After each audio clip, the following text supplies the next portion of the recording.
Salut à tous, c'est Paul de la chaîne TestTech. Aujourd'hui on se retrouve pour le test du tout nouveau drone de la marque Metaku, le X300. Donc voici ce drone au design très intéressant. Au niveau du packaging, il se trouve dans cette boîte en carton noir à droite. Le drone est protégé par ici la petite mousse, et en dessous de cette mousse vous trouverez dans la boîte de nombreuses boîtes contenant les différents composants pour constituer le drone. Concernant les composants qui sont livrés avec le drone, on a bien sûr ici le manuel d'utilisation qui est également en français. On a un jeu de 4 hélices de rechange, ce qui est très pratique lorsqu'on casse les hélices tout simplement. On a également ici un tout petit tournevis qui va nous permettre de visser les hélices dans le drone à l'aide de petites vis fournies avec. Et on a bien sûr la télécommande qui permet de contrôler le drone. On notera d'ailleurs la présence ici de protection des moteurs qui permettent de protéger les hélices et le moteur en cas de panne ou de chute du drone, ce qui arrive assez fréquemment, surtout chez les débutants. Donc ce drone est particulièrement pratique pour les débutants. Pour les personnes un peu plus expérimentées, on va pouvoir réaliser des flips à l'aide de ce drone. D'ailleurs je dis expérimenté, mais ça peut être aussi très bien réalisé par des débutants, puisqu'il suffit simplement d'appuyer sur ce tout petit bouton en haut à droite de la télécommande et ensuite effectuer une commande à l'aide du joystick droit pour lui dire de faire un flip dans la direction souhaitée.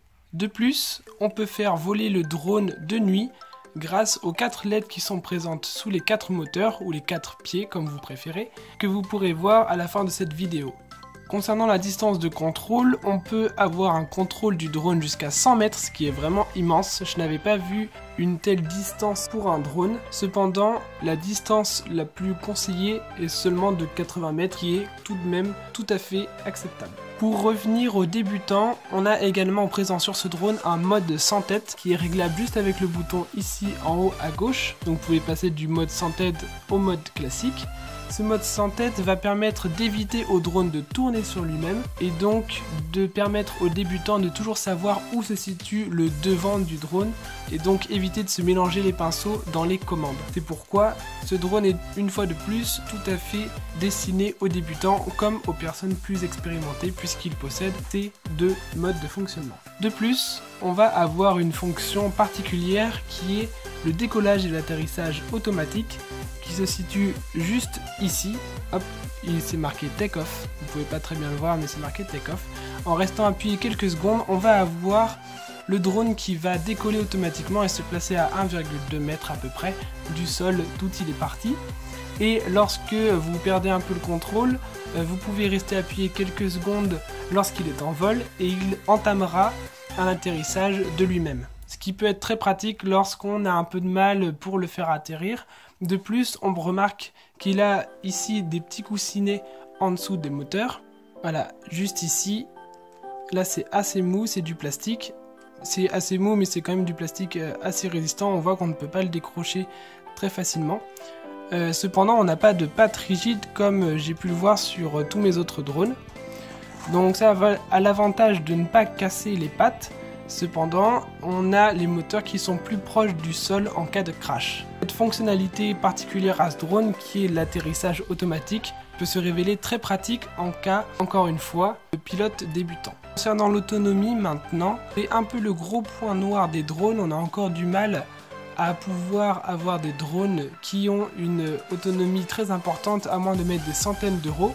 J'ai été très surpris avec celui-là qui a une autonomie maximum de 17 minutes, ce qui est très rare pour un drone si peu cher. De plus, il ne lui faudra que 2 heures de recharge pour avoir toute cette autonomie. C'est concernant la stabilité maintenant du drone, qui est également un gros point noir pour les drones chers. On va avoir la fonction Altitude Hold qui va permettre de maintenir le drone en altitude, à l'altitude que vous lui aurez assignée. Cela va permettre de faire en sorte que le drone garde son altitude, donc ce qui peut être parfait pour les débutants, et également très pratique pour filmer, pour prendre des photos. Pour rester sur la stabilité, on a une fonction toute particulière de ce drone qui est l'Optical Flow Positioning, qui va permettre en fait de mesurer la vitesse du drone et lui permettre ainsi une meilleure stabilité.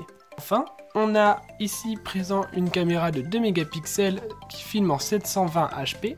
Voilà, elle se trouve juste ici à l'avant du drone, donc elle est très discrète et c'est parfait pour les photos et les vidéos que vous auriez envie de filmer.